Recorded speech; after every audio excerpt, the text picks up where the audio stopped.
Bismillahirrahmanirrahim. Kupu-kupu hinggap di atas bunga, tidak lupa menghisap madu. Dengan senyum manis ku menyapa kepada semua saudaraku. Assalamualaikum warahmatullahi wabarakatuh.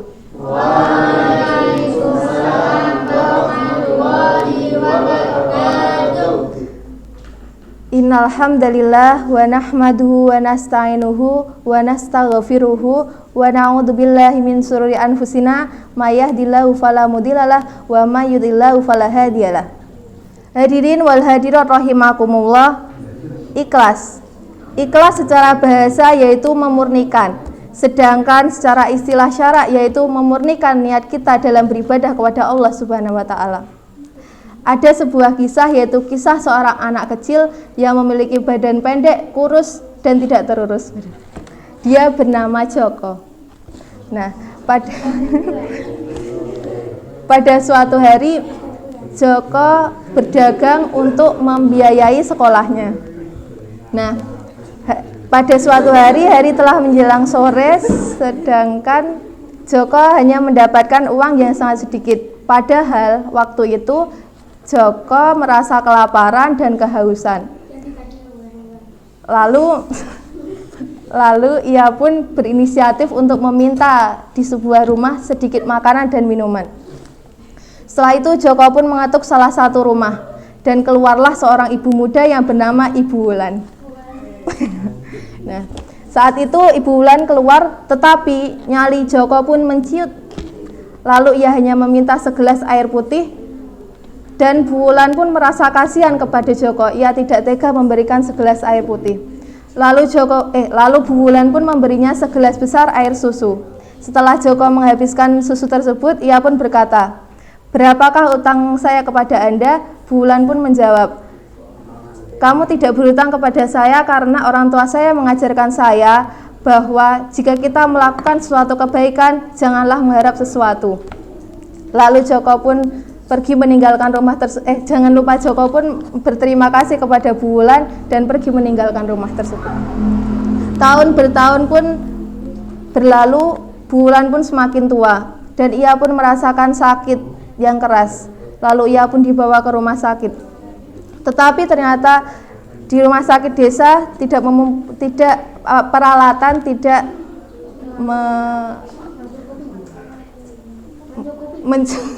ternyata peralatan di desa tidak bisa untuk menyembuhkan Ibu Wulan. Akhirnya Bu Wulan dibawa ke kota. Saat Bu Wulan akan diperiksa oleh seorang dokter tersebut pun kaget melihat Bu Wulan. Ia pun mengingat suatu hal. Lalu beberapa hari Bu Wulan dirawat di rumah sakit dan selama itu Bu Wulan dirawat oleh seorang dokter. Setelah beberapa hari Bu Wulan pun sembuh dan suatu hari perawat pun akan mendatangi kamar Bu Wulan untuk memberikan tagihan. Saat itu Bu Wulan pun merasa gelisah karena ia bingung bagaimana cara membayar uang tagihan rumah sakit. Ternyata saat perawat akan menuju kamar Bu Wulan, dokter yang merawat Bu Wulan pun mencegatnya dan melunasi semua tagihan rumah sakitnya. Dan saat itu tidak lupa dokter tersebut memberikan sebuah pesan. Setelah itu perawat pun melanjutkan perjalanannya menuju kamar Bu Wulan. Saat itu Bu Wulan dengan gelisah membuka tagihan rumah sakit tersebut. Tetapi alangkah indahnya ternyata tagihan tersebut sudah lunas dibayar dan ia pun melihat ada sebuah pesan. Pesan tersebut berisi, "Apakah ibu mengingat segelas besar susu?" Lalu dengan senyum yang mengembang, Bu Wulan pun bersyukur dan berterima kasih kepada Allah Subhanahu wa taala. Dan ia pun mengingat seorang anak kecil yang dulunya ia beri segelas susu. Dari cerita tersebut kita dapat simpulkan bahwa keikhlasan Bu Wulan dalam memberikan susu seorang anak laki-laki kecil, memberikan susu kepada Joko, dibalas oleh Joko di suatu hari yang akan datang. Teman-temanku sekalian yang berbahagia, teman-temanku seperjuanganku, kesimpulan yang dapat kita ambil adalah marilah Kita mulai dari sekarang, kita mencoba, kita berusaha untuk selalu ikhlas dalam melakukan suatu hal, dalam setiap kita beribadah kepada Allah, meluruskan niat kita untuk selalu menyerahkan segala urusan kita kepada Allah Subhanahu wa taala. Semoga kita selalu dilindungi oleh Allah Subhanahu wa taala, dimudahkan segala urusan di dunia dan di akhirat, dan diberikan kebahagiaan di dunia dan di akhirat. Demikian yang dapat saya sampaikan. Bunga yang harum itu melati, baunya sangat harum sekali. Pidato ikhlas saya akhiri. Semoga kita berjumpa kembali. Wabillahi taufiq wal hidayah, waliridho wal inayah. Wassalamualaikum warahmatullahi wabarakatuh.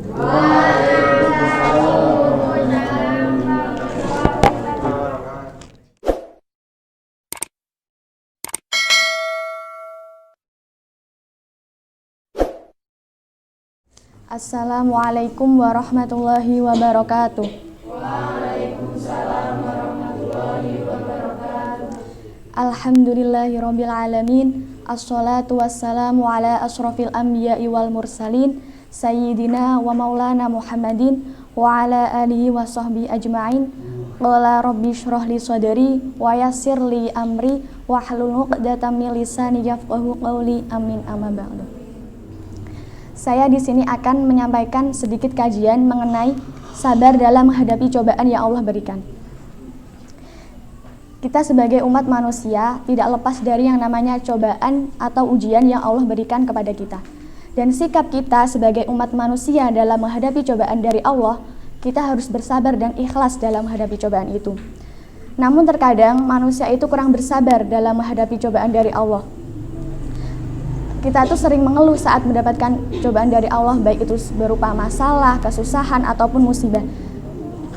Dan yang gak baiknya lagi, kita itu sering berkata bahwa kita itu tidak kuat menghadapi suatu persoalan yang Allah berikan. Padahal semua itu salah besar. Allah Subhanahu wa taala berfirman dalam Quran surah Al-Baqarah ayat 286 yang berbunyi, A'udzubillahi minasyaitonirrajim. Bismillahirrahmanirrahim. La yukallifullahu nafsan illa wus'aha, yang berarti Allah tidak membebani suatu kaum melebihi batas kemampuan umatnya. Maksud ayat yang saya bacakan tadi adalah Allah itu memberikan cobaan kepada setiap umatnya itu berbeda-beda, yaitu sesuai porsinya masing-masing.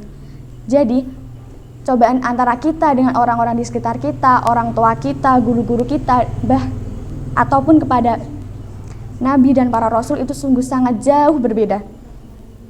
Jadi Allah itu memberikan cobaan kepada setiap umatnya, yaitu sesuai kadar kemampuan kita. Jadi jangan langsung mengeluh, kita pasti kuat menghadapi suatu persoalan atau ujian yang Allah berikan kepada kita. Kita bisa meneladani dari kisah Nabi Ayub alaihissalam. Nabi Ayub alaihissalam merupakan nabi yang terkenal dengan kesabaran beliau dalam menghadapi cobaan dari Allah. Dulu itu Nabi Ayub merupakan nabi yang sangat kaya raya, namun Allah menguji beliau dengan mengambil seluruh harta kekayaannya. Yang kedua, Nabi Ayub diuji kembali oleh Allah dengan diambilnya seluruh anak-anak beliau. Dan yang ketiga, beliau diberikan penyakit kusta, yaitu penyakit kulit yang sangat parah selama kurang lebih 20 tahun, dan tidak ada satupun pori-pori yang tidak tertutupi oleh penyakit kusta itu. Namun, apakah Nabi Ayub mengeluh? Tidak. Nabi Ayub sangat bersabar dalam menghadapi cobaan dari Allah. Nabi Ayub yakin bahwa Allah itu sedang menguji keimanan dan ketakwaan beliau. Selama mendapatkan cobaan itu, Nabi Ayub selalu berzikir kepada Allah, memuji-muji asma Allah. Hingga pada suatu ketika, Nabi Ayub memohon kepada Allah untuk diberikan kesembuhan dari penyakit kulit itu. Allah pun mengabulkan doa Nabi Ayub. Kemudian Allah memerintahkan Nabi Ayub untuk menghentakkan kakinya ke tanah, dan dari tanah hentakan kaki Nabi Ayub itu keluarlah air, dan Allah memerintahkan Nabi Ayub untuk mengguyurkan air itu ke seluruh tubuhnya, dan alhasil Nabi Ayub pun sembuh dari penyakit kulit itu. Tak hanya itu juga, Allah pun mengembalikan seluruh harta kekayaan Nabi Ayub. Dan pelajaran yang kita ambil adalah bahwa dengan kesabaran pasti akan ada suatu keajaiban yang Allah berikan kepada kita. Manfaat bersabar yang lainnya adalah yang pertama, kita akan semakin dekat dengan Allah. Allah Subhanahu wa taala berfirman dalam Quran surah Al-Baqarah ayat 153 yang berbunyi Innallaha ma'as sabirin, yang berarti sesungguhnya Allah itu beserta orang-orang yang bersabar. Kalau kita sudah terbiasa bersabar dalam menghadapi cobaan dari Allah, kita pasti tidak akan pernah mengeluh dan kita berdoa kepada Allah, memohon kepada Allah untuk diberikan solusi dari permasalahan itu. Kalau kita berdoa kan kita bisa menguatkan koneksi antara kita dengan Allah. Dan yang kedua adalah diberikan pahala yang tidak pernah putus-putus. Yang ketiga, diberikan pertolongan. Dan yang keempat, saya yakin Mas Pondok dan Mbak Pondok di sini memiliki suatu impian dan cita-cita yang harus dicapai. Kalau kita sudah terbiasa bersabar dalam menghadapi cobaan yang dari Allah, maka apabila kita mengalami kegagalan dalam suatu impian yang kita gapai, kita tidak berhenti di situ aja. Kita pasti akan selalu berusaha agar kita bisa menggapai apa yang kita inginkan. Mungkin itu saja yang dapat saya sampaikan. Kurang dan lebihnya saya mohon maaf yang sebesar-besarnya. Tetaplah tersenyum ketika sedang sedih dan memaafkan ketika dikecewakan, karena Allah menyukai orang yang mampu bersabar ketika menghadapi cobaan. Dan yakinlah bahwa dengan kesabaran maka semua itu akan berakhir dengan indah. Saya akhiri, wabillahi taufiq wal hidayah. Wassalamualaikum warahmatullahi wabarakatuh. Waalaikumsalam warahmatullahi wabarakatuh.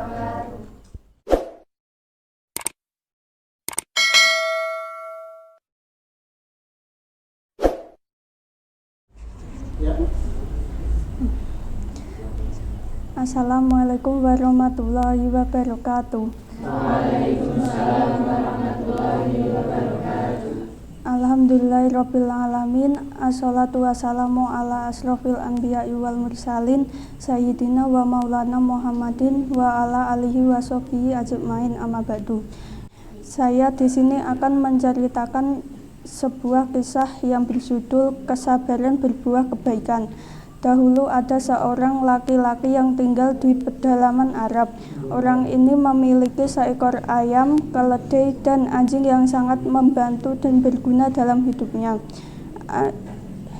Ayam jantan membangunkannya untuk sholat subuh, keledai membantunya mengangkat barang-barang bawaan, dan anjing menjaganya dari gangguan orang-orang yang jahat. Pada suatu hari datanglah serigala memangsa ayam jantannya. Beberapa hari kemudian serigala itu datang lagi dan memangsa keledainya. Dan beberapa hari kemudian anjing kesayangannya pun mati sehingga membuat ia makin bersedih hati. Ia tetap saja mengatakan dengan penuh kesabaran, semoga kejadian ini menjadi kebaikan. Setelah kejadian sedih itu berlalu, ketika ia bangun pada pagi hari, ia kaget karena melihat orang-orang di sekelilingnya telah ditawan. Yang tersisa hanyalah ia dan keluarganya. Mereka ditawan karena memiliki binatang-binatang peliharaan yang selalu menimbulkan keributan. Ia dan keluarganya selamat karena ayam, keledai, dan anjingnya sebelumnya menjadi miliknya telah tiada dimangsa serigala. Kematian binatang-binatang tersebut telah menjadi suatu kebaikan baginya sesuai dengan yang telah ditakdirkan Allah. Sekian dari saya, kurang lebihnya mohon maaf. Wassalamualaikum warahmatullahi wabarakatuh.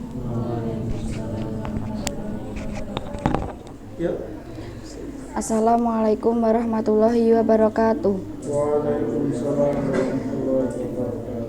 Bismillahirrahmanirrahim. Alhamdulillahirabbil alamin. Assalatu wassalamu ala asrofil anbiya'i wal mursalin sayyidina wa maulana Muhammadin wa ala alihi washabihi ajmain. Rabbi israh li sadri wa yassir li amri wahlul 'uqdatam min lisani yafqahu qawli, amin, amma ba'du. Saya di sini akan menceritakan sebagai saya berjudul Tawakal Seekor Kijang. Cerita ini berpangkal dari kisah seorang musafir yang bernama Malik bin Dinar. Ketika Malik melintasi sebuah gurun dalam perjalanan menuju Mekah untuk menunaikan ibadah haji, salah satu ulama memulai kisahnya. Dia melihat seekor burung gagak yang terbang sambil menggigit roti. Malik berpikir tentu ada hal yang aneh di balik kejadian yang dilihatnya tersebut. Lalu burung itu diikuti hingga akhirnya masuk ke dalam gua. Di dalam gua tersebut tampak seorang lelaki tergeletak di tanah, sedangkan kedua tangan dan kakinya terikat erat. Pada saat itu, si burung gagak sedang menyuapi seorang lelaki tadi. Sepotong demi sepotong hingga semua roti habis dimakan. Setelah itu, burung gagak terbang keluar dan tidak kembali lagi. Malik bertanya kepada lelaki tadi, "Dari manakah Tuan?" Orang itu menjawab, "Saya adalah salah seorang haji. Penyampun telah merampas semua harta benda saya, lalu mengikat saya dan melemparkan saya di tempat ini. Aku telah bersabar dan menahan lapar selama 5 hari. Kemudian aku berdoa, wahai Tuhan yang telah berfirman dalam kitabnya, atau siapakah yang memperkenankan doa orang dalam kesulitan apabila ia berdoa kepadanya? Akulah orang yang kesulitan itu, maka kasihanilah aku." Kemudian Allah mengutus burung gagak tadi. Setiap hari ia datang memberi makan dan minum kepadaku, ungkapnya. Setelah ikatannya dibuka oleh Malik, maka keduanya pun melanjutkan perjalanan bersama-sama. Di tengah jalan mereka kehausan, padahal mereka tidak membawa air sedikit pun. Lalu keduanya mencari-cari air di gurun itu. Bersama dengan itu tampak oleh keduanya sebuah sumur yang dikerumuni oleh beberapa ekor kijang. Melihat keduanya, kijang-kijang itu berlompat-lompatan. Terang salah satu ulama, tatkala keduanya hendak mengambil air dalam sumur, tiba-tiba airnya menyusut sampai ke dasarnya. Kemudian keduanya menimba dan minum bersama. Setelah pas minum, Malik berucap, "Wahai Tuhanku, kijang-kijang itu sama sekali tidak rukuk dan sujud. Namun engkau beri air di permukaan sumur dengan mudah, sedang kami harus menimba 100 hasta, baru dapat mengeluarkan air dari sumur tadi." Maka terdengarlah jawaban, "Hai Malik, kijang-kijang itu bertawakal kepadaku, sehingga aku beri mereka minum, sedangkan engkau bertawakal kepada tambang dan timbamu." Mengenai ketawakalan kisah kijang tersebut, hikmah yang bisa dipetik menurut ulama tersebut adalah totalitas penghambaan manusia kepada Tuhannya. Kehidupan dunia kerap kali membuat manusia lupa kepada Allah.